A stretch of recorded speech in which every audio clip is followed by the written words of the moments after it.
Good morning, ladies and gentlemen. I am Anubha, and on behalf of whole Will Grow team, I would like to extend a very warm welcome to all of you for day 2 of Unconvention 2021. Unconvention is Will Grow's annual convening for social entrepreneurs, and this is our 12th year conducting this event. We are extremely proud to bring to you Unconvention 2021, the theme for which is remodeling for resilience. And for the first time, it is being hosted completely online. This year, Unconvention is a 3-day convening, and the days have been divided into the sub themes of building better, building bigger, and building meaningfully. There are multiple parallel panel discussions, fireside chats, masterclasses, and networking lounges taking place throughout the day, and some are even rather late in the evening due to the international nature of our audience. For our first masterclass of the day, we have with us Mr. George Thomas, partner and head of asset management, Mentera Venture Advisors, speak about scaling operations and building bigger. Over to you, George. Thank you, Anuba. And it's a great pleasure to be at this event and to speak about something which I have been doing for the greater part of 4 decades about growing businesses, building them up from scratch, sometimes repairing them. And I think it's a very important part of this entire ecosystem of, identifying social enterprises, early stage businesses, identifying entrepreneurs, and completing that journey of achieving commercial scale. So today what I'd like to do is to share with you some experience, and I have also got a presentation in which I've tried to summarize some of the important lessons that I have learned during my 20 years in private equity and some experiences from even prior to that. What I'd like to do is to first create a picture of contrast, because the the ecosystem and the participants will grow Mentera. We obviously operate in an environment where there is a young, bright entrepreneur who has an idea and is looking to bring that to market and potentially scale it for commercial success. So let me give you an example of something which is an absolute contrast to that. And I'll take you back to my life in Unilever when I took on the responsibility of writing a capital expenditure proposal, which is the basis for initiating any new business in Unilever. And this was a capital expenditure proposal for introducing Wall's ice cream to India. And this was the year 1990, 1991.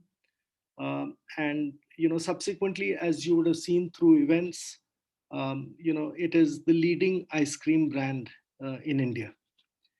And I'm using this example deliberately, and I'll use one more example to sort of bring the topic closer to early stage entrepreneurship, to highlight where the differences and where the important aspects of scaling really lie.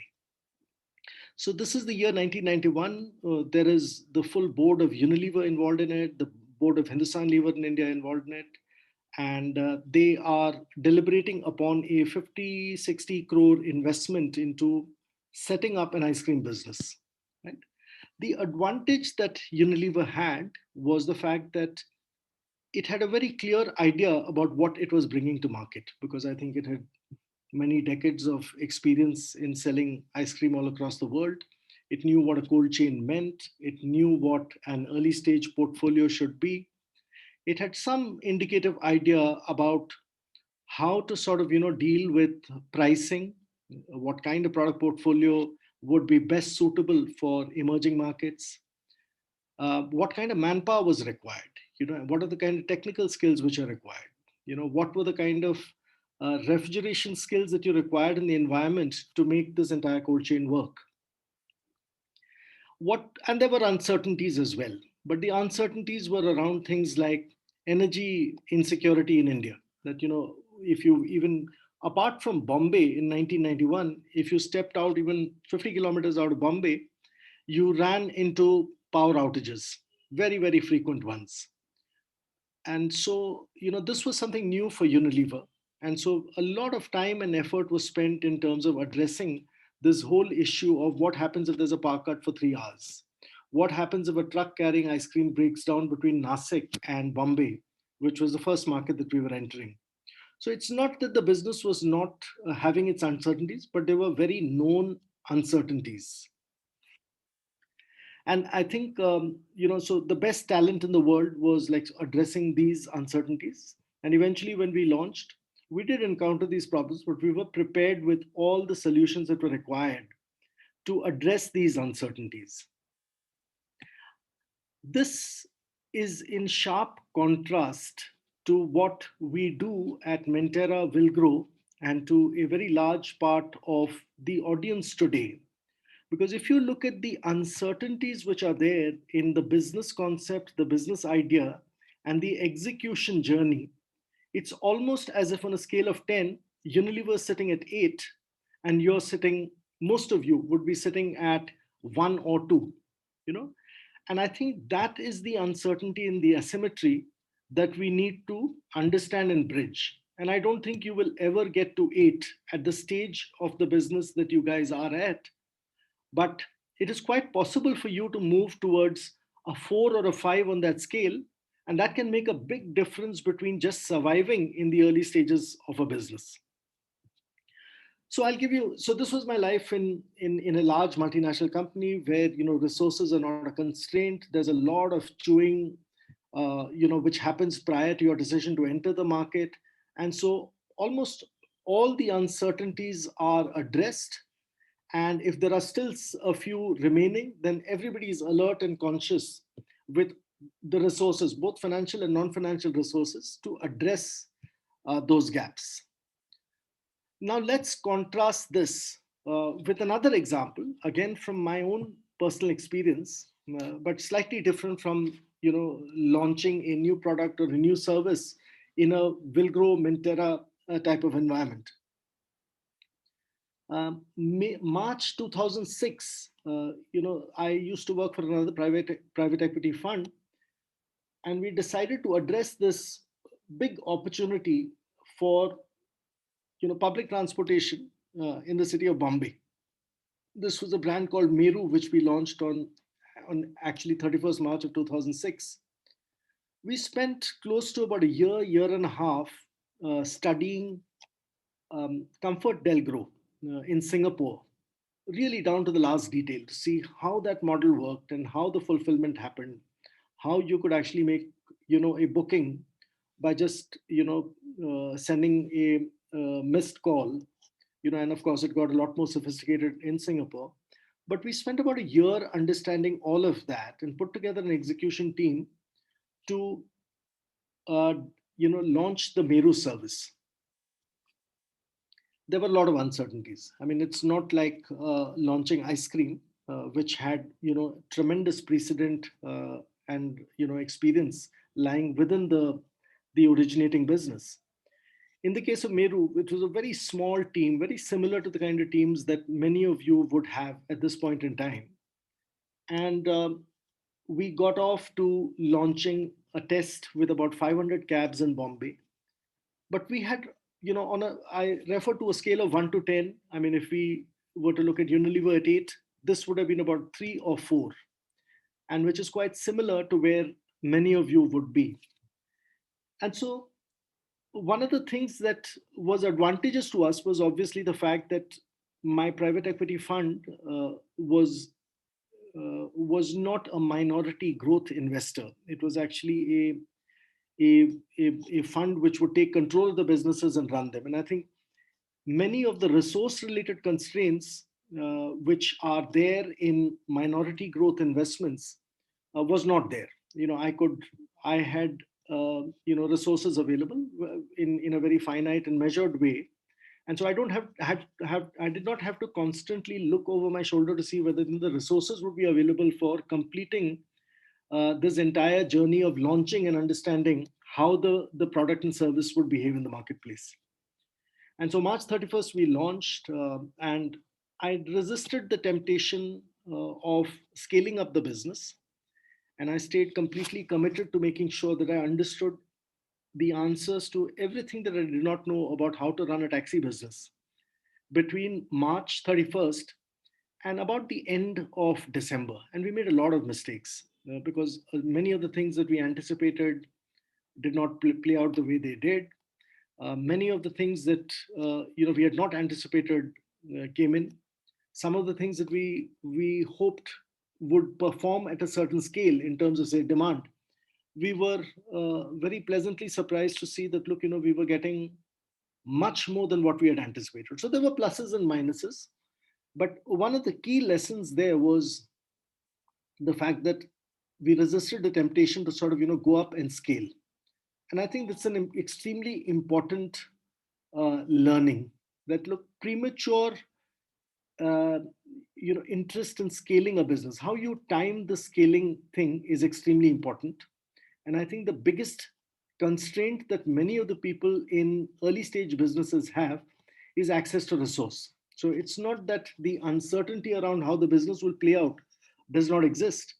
Very often it is compounded by the fact that you either don't have money or you have small amounts of money to go out and address these businesses. So I've given you two examples, one where the uncertainties are very well understood and addressed, one where they are partially addressed. And I'll give you the final example before I move on to a presentation, which is around some of the incubation efforts that we are looking at around seed stage businesses.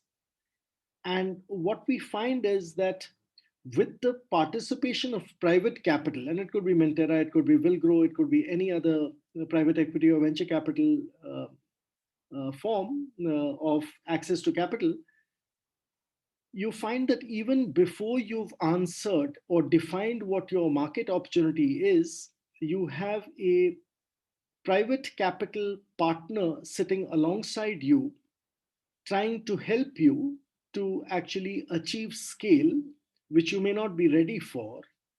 But more importantly, the provider of capital is working on a timeline which very often does not align with your timeline. You know, I mean, if you look at some of the technology based developments, very often I found that the product's still not delivered. It's not fully developed. There are lots of chinks in the armor. There are lots of parts which don't work. But lo and behold, you've got a provider of capital who is now working on a 4 to 5 year exit horizon. And this is the second big learning, that look, at what stage do you invite capital in, and on what terms do you invite capital in, to ensure that the journey to scale is based on the perfect understanding that what does not work or what does not work in your business is perfectly understood to the guy who's providing you with the capital. And if you can remove that uncertainty, you can make sure that you align with capital, which comes in not in an accusatory mode, but in a mode of saying that, look, I understand what you do not have, you know, and I am patient enough to sort of sit with you and help you to build. That can actually be a very big and important element of providing stability on the journey to scale and growth. So we said two, three things through these examples. One is there is the multinational which knows what it needs to do. Very often they are not innovating, they are just replicating, they're transferring. So it's a lot more easier than what you guys are doing. There is a there is a different type of private equity structure where you take control of the business, where the risk and the resource availability may be slightly different, but these are far removed from what the vast majority of early stage businesses are trying to do in the will grow Mentera type of environment. So with that as a background, I will now share my presentation, which is really a summation of some of the learnings that I have had while building businesses like Meru, and there are many others which I've built along the way. This is by no means comprehensive, but what I'd like to do is to share with you some of my learnings, and with the caveat that these are not all, because every investment teaches you something. But let me try and do my best in terms of sharing my experience along this journey. So I've tried to sort of break this down into five or six important things, which would be the critical determinants for a successful scaling of the business. And this is by no means all there is to it. There is a lot more, and much of what I'm saying is something that you would have heard from, your investors, people who you reach out to.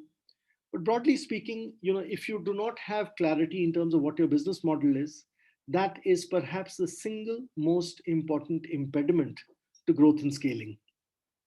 uh, Related to that point is the demonstration of the fact that your business model works. And I think the easiest shorthand that is taken by people in the investment business is around this phenomena called unit economics.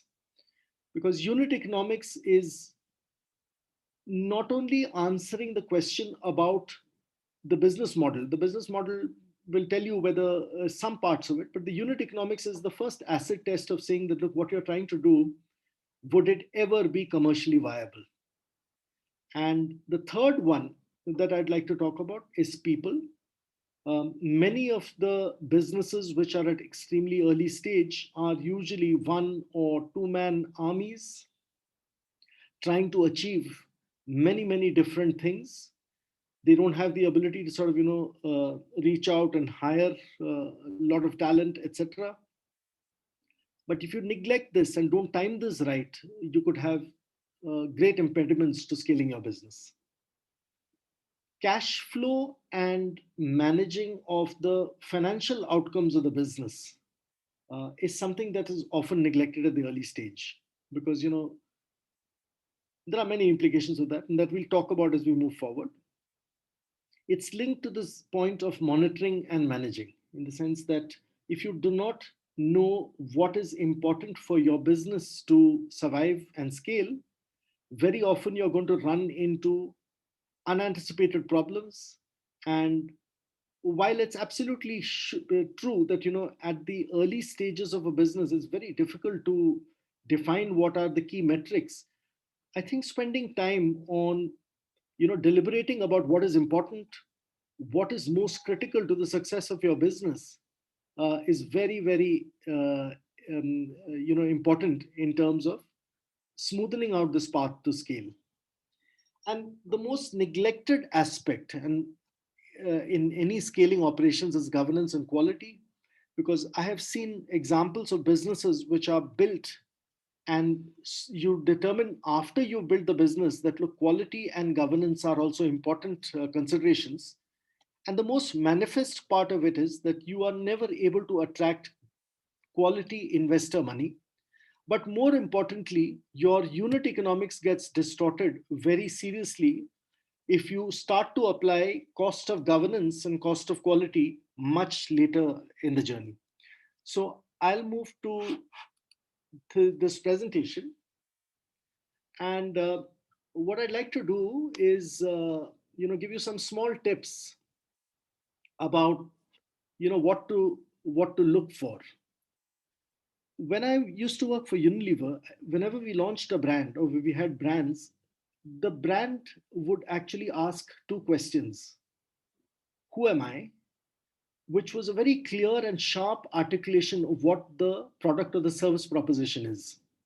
And it's not unusual, even post investment into early stage questions, or early stage businesses, that you find that the entrepreneur and the investors who have now joined the party are not able to clearly articulate this, answer this question. So, you might have an app, you might have a product, but when you say, what am I doing in this marketplace? Which marketplace am I operating in? Which gap in the market am I trying to address? You find that you get woolly answers, hazy answers, and very often different answers from, if there are two entrepreneurs involved, you might find two of them giving different answers. If you have an investor in the middle of that, he has a different take on the business. That usually means that you're not very clear about what exactly is the product or the service proposition and how it fits into the market. The second question is one about competitiveness of your offering, that I might have a very, very unique product to sell, But you also need to answer the question, as if the brand was asking its potential customer, why should you buy me? So if there's no compelling, if there's no clarity in terms of who I am as a brand and why you should buy me, I would suggest that, before you embark on the journey of scaling, get a very good idea about where this product sits distinctively in the industry value chain, what solution it is trying to resolve, and why a customer should go out and buy or pay some money for what you're offering, right? The second part of it we talked about was this whole issue of unit economics. And without being judgmental or without sort of trying to uh, you know even be derogatory in any way, early stage businesses have very unformed um, financial statements. So you do not know what your product cost is going to be. You're not even sure about how you should be pricing it. You don't know what the cost of delivering a particular solution to the market would be. But you know these clouds here are often the reason, the kind of rationalization that you see. And I'm sure that many of you would have answered this. You would have articulated lack of knowledge about the financial structure of your business with some of these. Once price goes up, profit after tax will automatically improve. I mean, it's a truism, but how will the price go up? You know, if we replace debt with equity, we will be PBT positive. I mean, sure. I mean, that is a financial fact. But why would anybody replace debt with equity? You know, um, and this obsession with size. Without size, it's not going anywhere. So we have to continue to spend, and this pursuit of size is something that is very unique to the private equity venture capital business. When I launched a very large capital expenditure into Wall's ice cream, I don't think anybody ever asked me about scale. There was a business plan, there was everything which was needing to be done. So the entire emphasis was on executing well.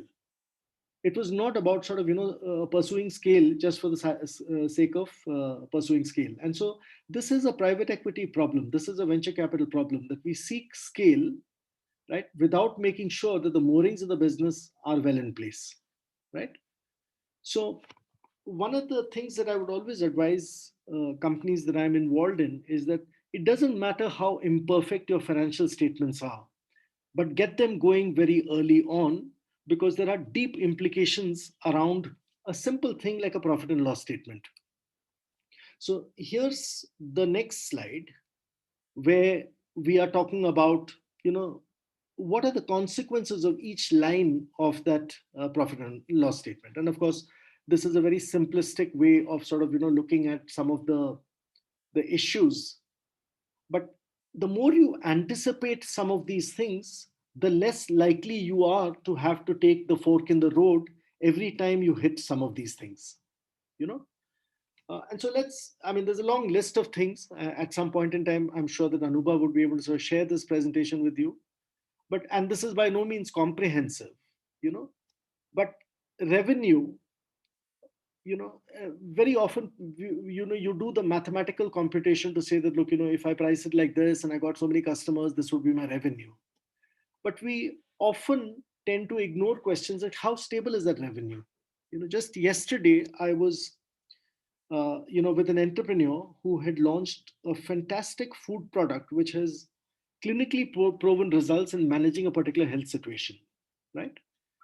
And the funny thing was that it was flying off the shelves and he was losing money at the factory gate, right? So here was an entrepreneur seemingly extremely successful, but with a proposition which was not making any sense.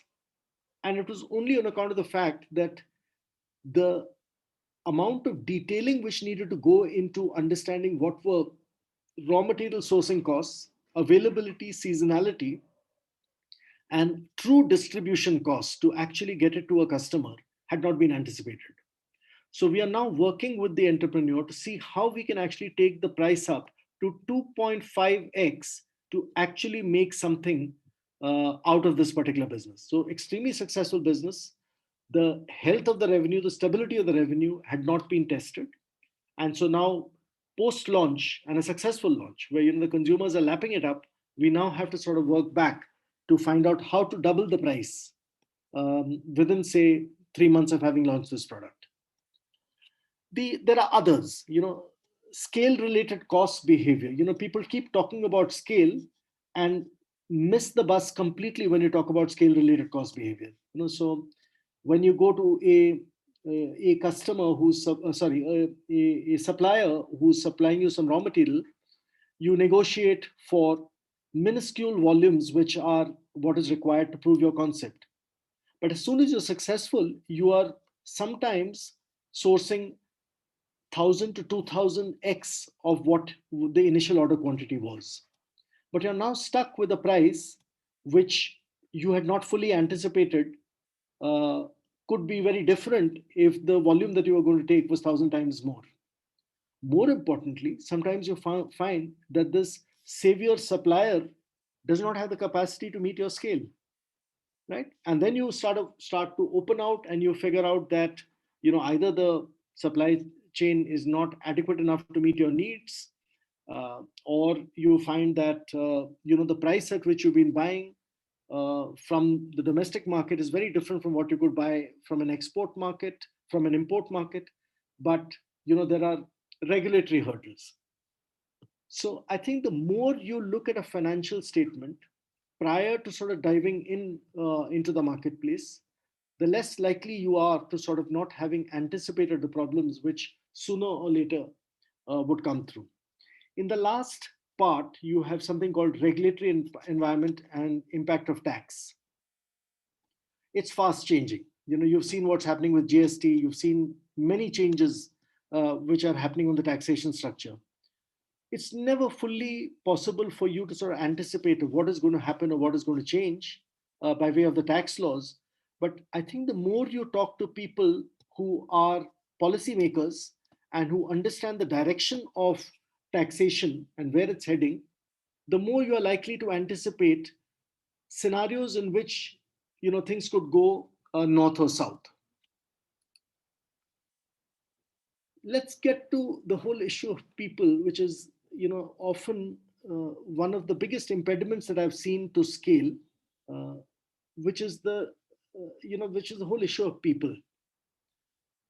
The first thing that I have seen almost uniformly in every early stage minority growth investment that I have seen is the dichotomy between promoter and management. In the early stages, the promoter is equal to management. And then you have the transition of the promoter inducting and bringing on board um, people to help him manage the business. There are very, very complex situations also you'll find where there are two promoters. One promoter brought in by the investor saying, I see a gap in your management. Here's another guy, we'll designate him as a promoter. And soon you have a double-headed train, double-engine train. And usually you find that, look, the two engines don't talk to each other or have problems between each other or think differently. And so this migration from promoter to a manager of people is a very calibrated journey. And I think resources will constrain you to be promoter and manager for a long period of time. But that transition is usually the biggest impediment to managing scale. If you are settling people issues when your business is growing 40% per month, is perhaps the worst time to have thought through what your management transition should be. And very often in early stage businesses, there is a tendency to look for the top leadership team. It's very comforting, that look, okay, somebody's taking care of sales, somebody's taking care of finance, somebody's taking care of manufacturing, production, someone else is looking at something else. So, it's a very comforting thing to see the leadership lined up and counted for.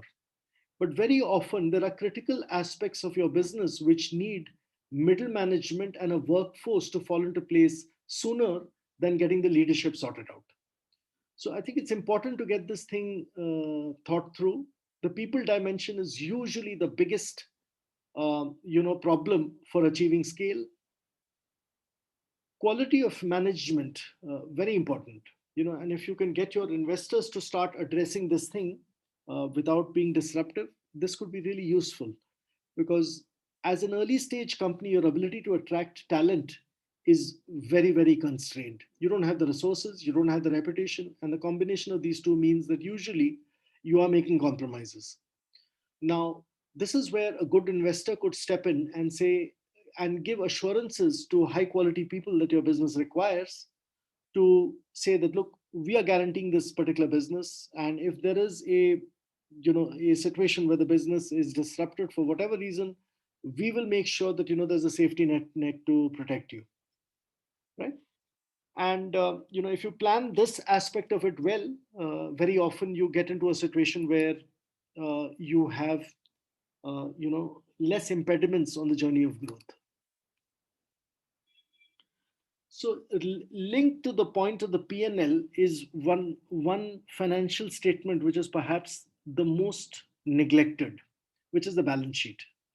If you do not know the sources and uses of your money and how long it is going to last you, uh, don't believe in God when it comes to this particular aspect, because most of the businesses which dive into the valley of death, which my friends at Mentera keep reminding me about, is the fact that the business runs out of money. And the earliest indication that you can get is from reading the financial statements. The way your balance sheet is moving will give you the earliest indications about when you're going to be out of cash. And if you have a good quality, simple balance sheet, it will tell you exactly the sources and uses, and tell you where exactly, how exactly the cash is flowing through your business.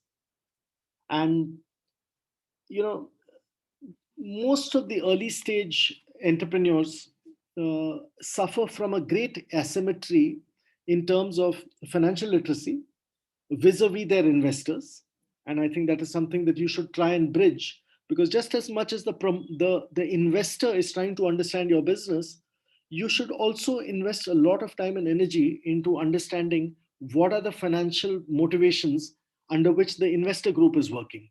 And very often you'll find that the convergence point is around the P&L, the balance sheet, and the cash flow statement. And cash is the one which will actually strangle your business if you do not have assured access to it. I'm assuming that other things are equal. Your business is doing well.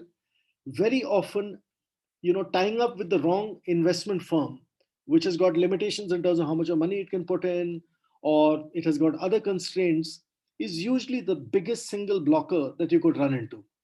But when you're an entrepreneur starting a new business with an unproven or yet to be proven concept, this is something that you don't pay adequate attention to. This usually, in 9 out of 10 cases, I've seen coming and biting the promoter group.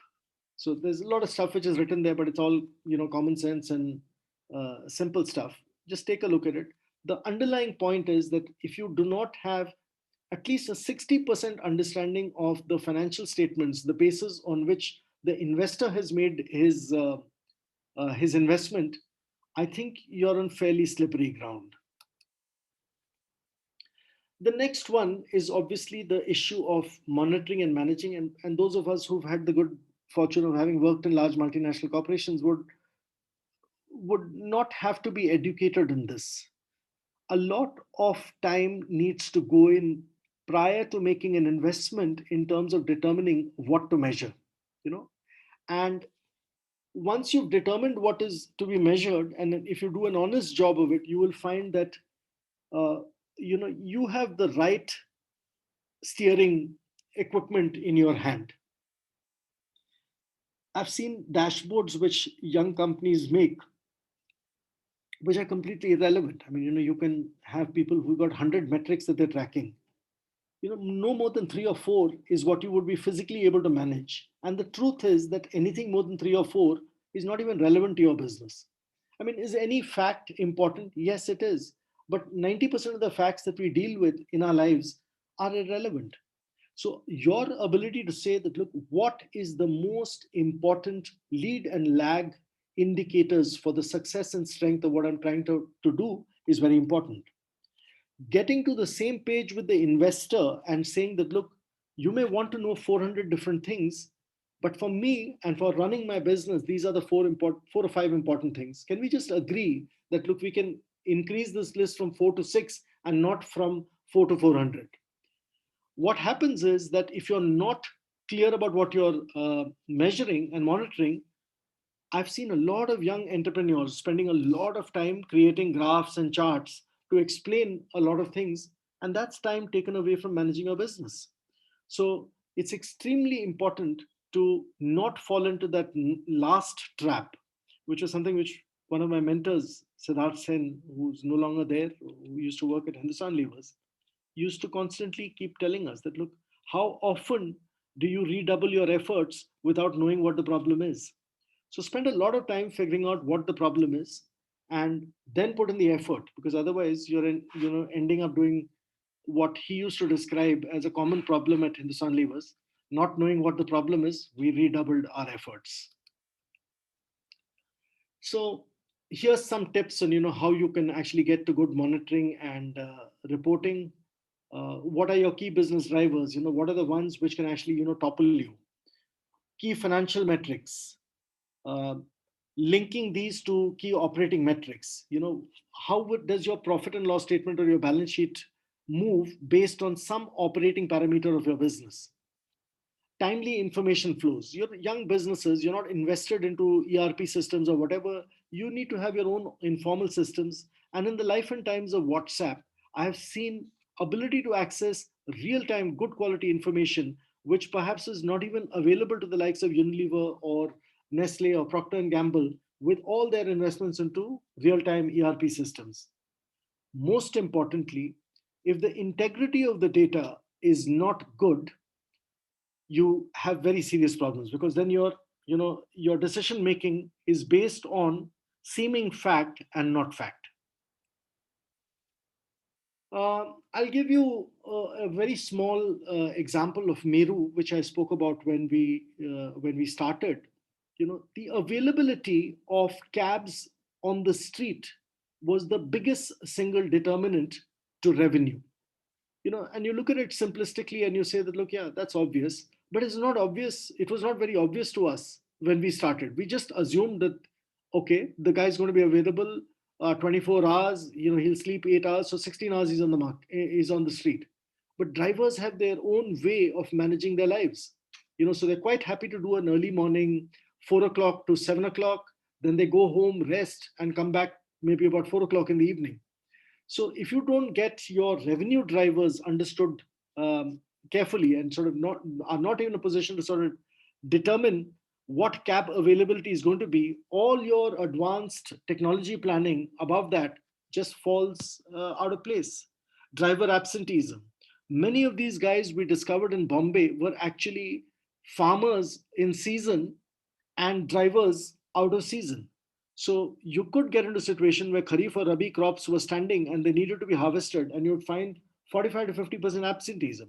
You know, Preventive maintenance of a cab.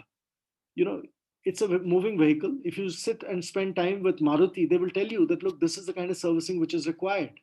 But trying to get 5,000 drivers to sort of behave in a predictable manner in terms of preventing maintenance is a lot of effort.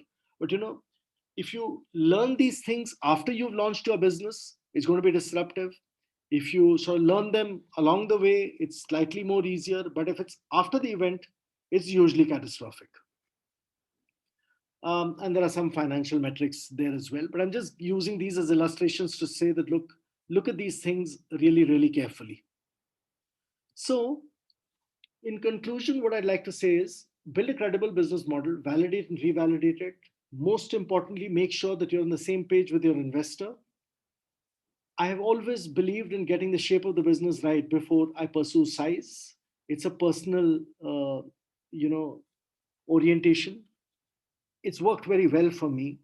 And I think even in the investment scenarios that I've worked in, getting, I have never pursued size before I've got my shape right, the shape of the business right. And so it works for me. It may not work for you and your investor, but try and convince them that, look, it's far more important for me, even if it takes time, to get the shape, the financial and operating shape of my business right before I pursue size. Get the human resource plan aligned with your business model. Very, very important. Timing is extremely important here. When and how you induct resources and how you manage a more classical hierarchical org chart is important. And the less importance you give to it, the more trouble you'll have. Cash is king. Early stages of your business, always manage your business for cash. And I don't think it's early stage. I mean, it's right through the life of a business, manage it for cash. You run out of cash. Only the guy who's out in the market trying to raise money, and that's a lot of people in this particular room, know what it means to not have cash. Measure and manage my facts. We talked about it. Never compromise on governance quality and quality of delivered product and service. This is extremely important because this comes and bites you back in your financial statements. Trying to fix quality after you've launched usually means getting your entire supply chain reconfigured. Imposing a level of quality which you've not anticipated earlier is usually extremely costly. So think about these things. I'm going to stop sharing the screen now and we'll look at questions if there are any.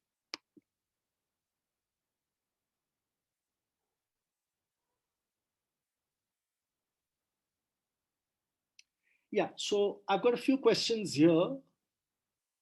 In the agri and energy sectors that I work in, there is little early stage money. Unlike in consumer tech businesses, how do we make decisions? How do we prioritize? So I'm presuming that the question is about the availability of money. And I would say that, look, um, that there is enough money which is available in both these sectors. And at least my experience over the last 20 to 25 years, serious capital from non-conventional sources is easily available. So, for instance, I mean, when you look at energy, it is such a dynamic sector, and with such deep pockets. You take a look at the likes of Shell, you look at Total, you look at many of these people. These are people who are looking for solutions which sometimes might be lying with you. So look beyond the obvious. You look for non-conventional sources of money, and you will find that at least for me, that's not the biggest issue that I have faced, both in agri. Almost all the work that I do now is in agri, and I can tell you that, look, that is not a constraint. Does unit economics include ESG cost? Absolutely yes. Because many of impact investors, and increasingly a lot many of the mainstream investors are also talking about ESG. If you have not fully anticipated those costs, we talked about imposing costs of quality and governance later on. That is going to be problematic. So it's far better for you to sort of anticipate and cost that in and price your product accordingly. And also challenge some of these ESG, impositions which are coming from outside. Um, so so it's a discussion, it's a negotiation. I mean, I don't think everything is carved in stone, and if something is particularly relevant to you, I think you should challenge some of that. Do you think startups should now shift to impact accounting to ensure net zero before profits? Look, I'm not the expert on this one, so I would only say that, look, when it comes to things like ESG, etc., anticipate it to the extent that is relevant to your business, bring it in. If it's not relevant, have a serious discussion with your investor and say that, look, while it might be important for you, it's not relevant for me. And have those open discussions earlier before you take the money than after you take it. I work in the irrigation segment. No one seems to care for water. Am I even working in India that is not relevant to India? But we all know the problem is serious and getting. Please get in touch with me. This is something which I'm very, very passionately involved in.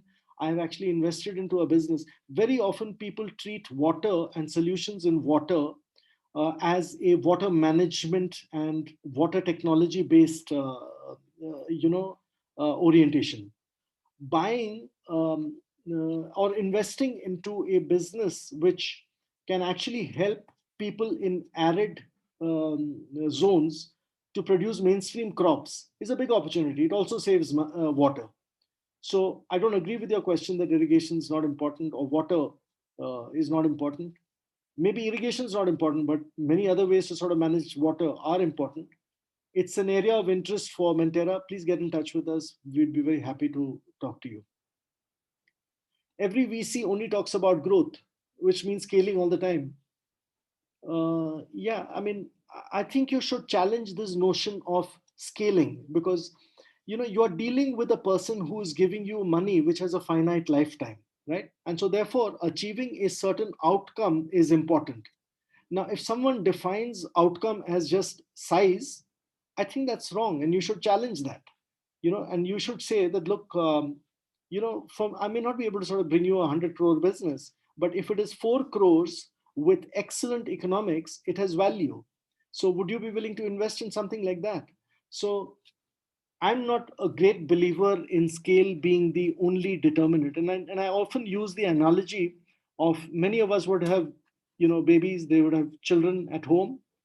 The earliest indicator of the vitality of a baby is size. The baby's grown taller, has gone, the physical dimensions. But there's equal and great joy when the first words are uttered, and that's an indication of mental growth. you know so there are various dimensions to this entire arm coordination. When child starts walking, it's very important. So why is it that when it comes to private money, you center and focus your discussion only around the size dimension? Please challenge that notion. And uh, there is no correlation. There is absolutely no correlation between the size of a business and the ability for an investor to exit that business. It's the closest shorthand, but it's not the only thing on which exits are made. I have sold loss making businesses which have generated returns which I've not been able to generate on businesses which have been very, very successful. And for a variety of other considerations, you're not able to exit that business. Core team members for a startup. No, I've not yet found anything like that. Yeah, and this is a very personal thing. It's like going to a matrimonial site and finding your wife. I think you're far better off sort of, looking around you, taking the help of your investors to find. It's a marriage. It's going to last a lifetime. The investors going to come and go. The people that you hire are going to stay with you for 30 years of life. So select them carefully, put a lot of time and effort into it, and don't treat it like a commodity that you can buy off Amazon. You have to invest into this one. I'm not very capable of understanding of finance and marketing to large companies principle apply in the first 36 months. Oh, absolutely. I mean, I think the laws of finance and marketing and all are immutable, and they apply equally. There's no distinction between the laws of these are both sciences. So you can't turn around and say, look, I'm small, so please exclude me from the law of gravity. So I don't think I agree with that. I think you should start to believe that your business operates on pretty much the same principles on which any organization, small or large, believes. There is a large corporation which has a depth of resource and many, many years of experience. You'll get there. But should you run your business on different principles? The answer is perhaps not. Yeah. So I pretty much answered most of the questions here, and we still have some time left. So I'm going to ask the MC if we have other questions to answer.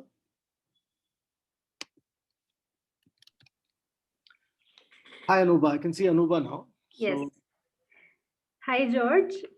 So we do not have any other questions for this session. sure. However, if anybody else wants to get in touch with you, they can probably connect with you during the networking lounge, which we start at 10:15. Okay. So that's fine. Right? All right. So then, in that case, thank you so much, George, for sharing your expertise with us. It was such a delight to be part of this masterclass, and I'm sure that all our participants feel very much the same. So, coming up next, we have a session around why now is a great time for entrepreneurship in agriculture and a masterclass on thriving, not striving, sales strategies for success. So, everyone can meet Ruben and George from Mentera and Om from Dr. Lal Path Labs in the networking lounges. Thank you all who joined us for this session and see you again soon. Thank you. Bye bye.